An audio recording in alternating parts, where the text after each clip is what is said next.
What's up, YouTube? Welcome back. Well, as you know, I've been powder coating because I did the tow hooks on the truck and I did a bunch of other parts that I didn't really make any build logs on except for on my TikToks and maybe a couple shorts. So you can't be a powder coater without powder coating stuff on your own vehicle to be a showpiece. So let me show you what I'm doing. So I got my B&D intake. This is done up in the HD teal I've been doing. The lettering is Dirty Magic, the white is Pearl White, and the emblem and lettering is done in a metallic clear coat. So this is going on the truck today. My grid heater delete is done. That's going on the truck today. And my plenum cover.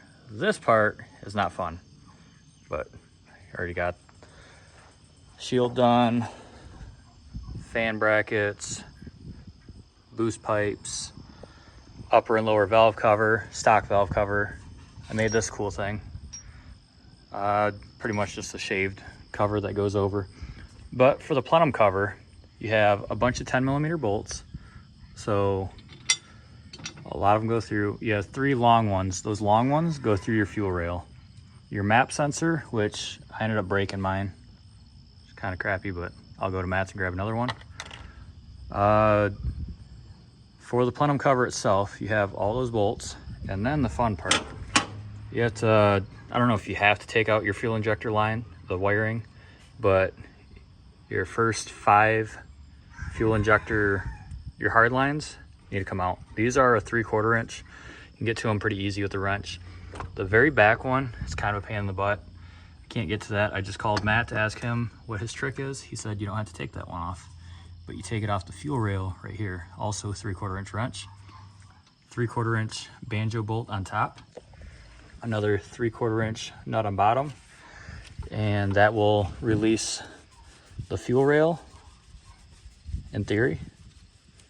I mean, Matt's done a bunch of these trucks, so I trust him. Set that off to the side. Make sure when you take this line off, which these lines are very hard, do not lose your copper washers because then you're kind of screwed. Put that there for now. And theoretically, I'm guessing a little wiggle and should come out, right? Don't know, but I might have to. That's rubber line right there. I think I might be able to loosen up that bolt right there. Everything looks like crap because when I put this truck back together, I spray bombed the fuck out of the block with it's called. I spray bombed the block with high temp paint to make it all kind of look good, and it would have if it was gloss paint, but it wasn't.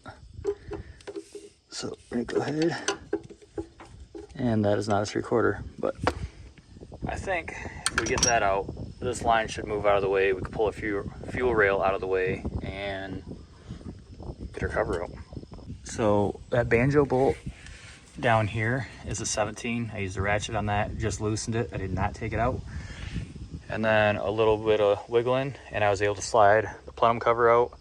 So now I'm gonna go grab my vacuum and I'm gonna suck up everything before I move anything around really. So got that all reinstalled. I don't have gaskets, so I'm using red JB Weld gasket maker. Go ahead, put our grid heater delete on there. And then we're gonna go ahead, do another beat on this, and we will grab the intake plenum, or the intake horn. Not a bad install. You guys shouldn't be in here, but I'd say hour and a half, 2 hours maybe. But this looks so much better than the factory one. It's all buttoned up. This is gonna get done next. These are 3 13mm bolts, and then a couple 10mm on the face. I'm gonna sandblast that, and I'll probably do that in the Dirty Magic. Probably try to find a couple more pieces to accent that color. Maybe get a sticker over here, or possibly respray it with my logo in Dirty Magic. But the only thing that I had an issue with, like I said, was the map sensor. I gotta go to Diesel Kid's house and grab another one of those. But other than that, it's looking pretty good under here.